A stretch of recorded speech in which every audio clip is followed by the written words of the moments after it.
Qu'est-ce qui se passe? Quel virus est de retour? Eh bien non, pas du tout. Il n'est pas là pour ça, il est venu. Bonjour Monsieur Blachier. Bonjour. Vous avez les cheveux de plus en plus courts. Hein.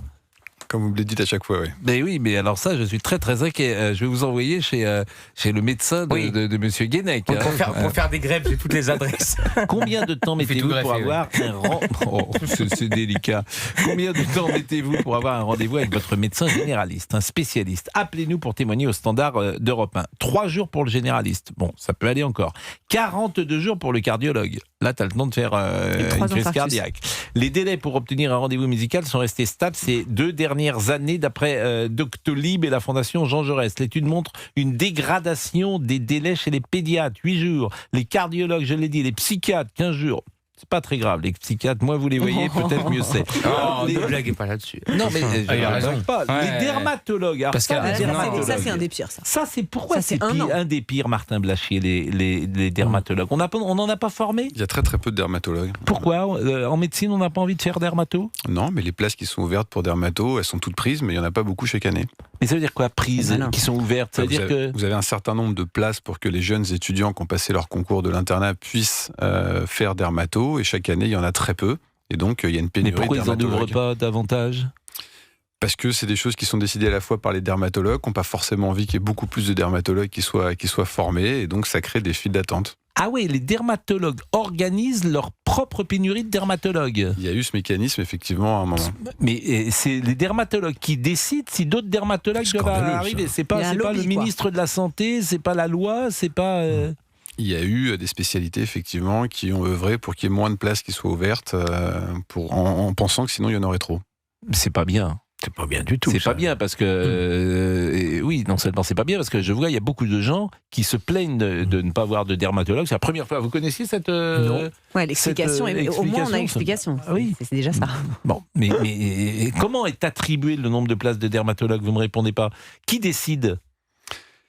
Il y a les enseignants en fait des différentes spécialités qui vont décider si il va y avoir un certain nombre de places qui vont être ouvertes pour les différentes spécialités, avec à peu près la moitié pour les médecins généralistes et la moitié pour toutes les autres spécialités, avec une répartition pour chaque spécialité. Bon, les gynécologues. Bon, je ne sais pas si l'un de vous a voulu prendre un rendez-vous, mais c'est 19 jours. Georges. C'est 19 jours. Quand j'accompagne ma femme, oui. Vous accompagnez votre femme chez le gynécologue? Non.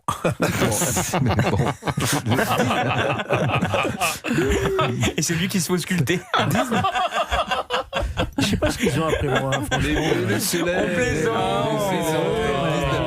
19 jours les gynécologues, les chirurgiens dentistes 10 jours. Bon, mais ce qui m'intéresse dans ces chiffres, il y a 30 ans, c'était la même chose ou les choses ont changé? Non, les délais se sont allongés parce on peut le mesurer ça? On sait combien précisément? Ah bah oui, c'est des choses qui sont mesurées dans des observatoires régulièrement chaque année. Bon, et puis il y a un écart très important entre les départements. Il faut compter 16 jours d'attente pour un cardiologue à Paris contre 164 jours dans le Gers. Mais la vraie l'étude, ce qu'elle ne montre pas, à mon sens, c'est la vérité de ceux qui ont les moyens de connaître les gens parce qu'ils sont journalistes. Pourquoi pas? Parce qu'ils sont artistes, parce qu'ils sont chefs d'entreprise. C'est surtout à Paris, ça. Non, c'est en dans province toutes les grandes de la même villes, manière. à Bordeaux, à Lyon. Voilà. Non mais ça joue beaucoup plus à Paris, droits. c'est ce que je veux vous dire. Mais je trouve que les passe-droits et puis les hôpitaux privés parfois. Parce que ça, c'est dans la sécurité sociale.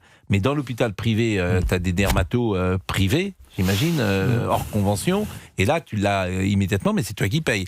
Alors, nous sommes pour les dernières minutes avec Caroline Iturbi, Georges Fenech, Gauthier Lebret, Olivier Guénec, et on parle effectivement de la difficulté d'avoir un médecin. Et à Paris, alors les gens vont aux urgences dans ces cas-là. C'est exactement ça, c'est pour ça que les urgences sont engorgées, c'est parce que quand ils ne peuvent pas avoir leur médecin, ils vont aux urgences, même si c'est pas urgent. Mais lorsque il y a quelque chose d'urgent, si vous avez par exemple un cancer et qu'il faut une IRM ou un scanner très rapidement, dans ces cas-là, il y a accélération du processus où on vous dit bah non, j'ai vu une petite tumeur, je tousse, mais il faut que vous attendiez. Qu'est-ce qui se passe?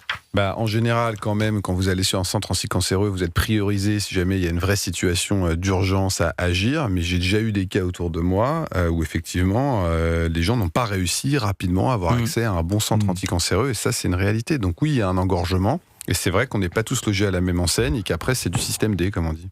Les gens qui nous écoutent sont à Paris, mais ils sont évidemment en région. Est-ce qu'il y a des régions qui sont plus favorisées ou plus défavorisées que d'autres ? Bien entendu, il y a une énorme disparité entre les régions. Les régions qui sont les plus favorisées, c'est effectivement l'Île-de-France et la Côte d'Azur. Oui, parce que tous les médecins ont envie de... C'est là où les médecins ont envie d'aller. Effectivement, il y a des endroits où ni les médecins ni personne n'ont envie d'aller. Malheureusement, il y a quand même des gens malades et dans ce cas-là, ils ont du mal à trouver un médecin. Alors, on a un auditeur qui est avec nous et c'est Bernard. Bonjour Bernard, vous êtes ophtalmo ? Oui, j'étais ophtalmo, je suis à la retraite. Vous êtes à la retraite depuis combien de temps ? Il continue à dépanner, c'est pour ça. Pardon ? Vous êtes à la retraite depuis combien de temps, Bernard ? Ça va faire une dizaine d'années. J'ai 78 ans et j'ai arrêté à 68 ans. Bon, et malgré cela, vous avez repris un peu du travail, me dit-on ? Oui, à minima, mais c'est-à-dire que j'essaie de dépanner les gens quand ils sont dans une situation difficile parce qu'ils ne trouvent pas un ophtalmo. Hein. Ce que je voudrais surtout expliquer, c'est qu'actuellement, chez les spécialistes, j'insiste bien chez les spécialistes, la plupart maintenant sont en secteur 2, c'est-à-dire avec dépassement d'honoraires. Ça, c'est ancien, les dépassements d'honoraires. Simplement, dans le temps, les dépassements d'honoraires étaient très mesurés. Ça veut dire que sur une consultation d'ophtalmo, c'était 5 ou 10 euros de plus. On n'est plus du tout dans cette situation. Hein. On est avec fréquemment des consultations d'ophtalmo à 75 euros. Ce qui est absolument inadmissible. C'est-à-dire que vous trouvez que c'est trop cher, 75 € pour une consultation ophtalmo ? Consultation d'ophtalmo courante, c'est un quart d'heure. Alors, il y a effectivement maintenant... Sur ces 75 €, combien seront remboursés par la Sécurité sociale ? On est sur 28, je crois, la consultation. Donc et il y a une mutuelle derrière, parfois ? Ah ben oui, souvent. Sinon, les gens ne pourraient pas. Et la mutuelle, elle rembourse à quel niveau ? Ça dépend quelle mutuelle vous avez pris, quoi. Il y a des tarifs que vous payez, mais on arrive à des tarifs très élevés dans les mutuelles. Vous payez 200 € par mois pour une personne. Quoi. Nous, lorsqu'on est en CDI, ce qui est notre cas, moi, je regarde même pas la mutuelle, c'est automatique. C'est l'avantage d'être dans une grande maison comme la nôtre. On est généralement plutôt bien couvert. On a une mutuelle santé importante, une mutuelle, comment s'appelle la mutuelle décès ou la prévoyance. Voilà, la prévoyance, exactement. S'il nous arrive quelque chose, les gens sont généralement extrêmement bien couverts. Oui, mais ça dépend des mutuelles qu'on est là. Mais c'est des grandes maisons. C'est des grandes maisons. Avec comme des Europe 1. cotisations mensuelles qui sont très variables. Vous avez des cotisations qui sont de 50, vous avez des cotisations qui sont de 200 € par mois. Donc ça, c'est beaucoup d'argent, 200 €. Ce que je voulais souligner, si vous voulez, le problème, c'est que quand vous gagnez 75 € de la consultation, vous travaillez 35 heures par semaine. Hein. Donc on a une pénurie parce qu'il y a un manque de médecins, mais on a une pénurie aussi parce qu'il y a des temps de travail qui ont diminué dans des proportions considérables. Et oui, mais ça, que faire de cela ? Il faut limiter les dépassements d'honoraires, c'est tout. Madame Touraine l'avait fait.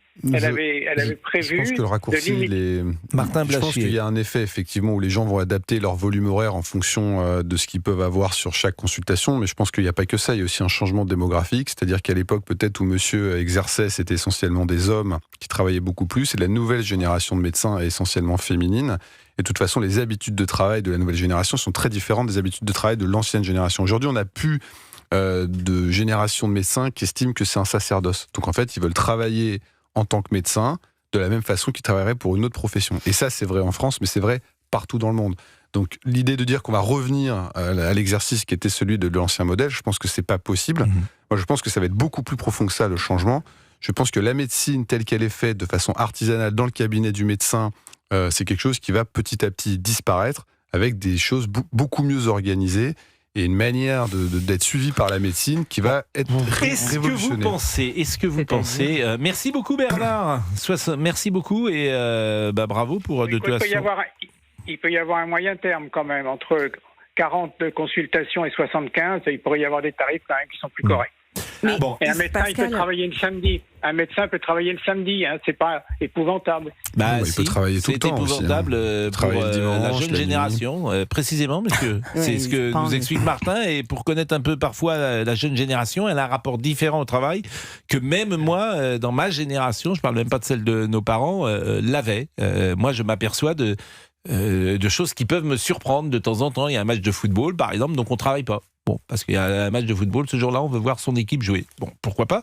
Mais c'est moi, j'ai jamais vu ça, mais bon. C'est des choses qui peuvent... J'ai jamais un ami qui a pris un jour pour aller voir un match de football. Ça, c'est très particulier quand même. Hein. Oui. C'est quoi cet exemple très particulier. Déjà, Moi, je vous parle sans cesse, Julien, foot, violence. Maintenant, foot, fainéantise. Je le connaissais pas, celui-là. Bon, non, j'aurais bien aimé demander à Martin qui est avec nous, parce qu'il vient de dire que ça va être révolutionnaire. Merci et qu'on va Bernard, plus du tout... je salue Bernard. Merci beaucoup. On va plus du tout avoir la même manière d'être soigné. Ça veut dire quoi? C'est-à-dire que si moi demain j'ai une angine, une bronchite, quelque chose, comment ça va se passer? Vous n'avez pas chez le médecin.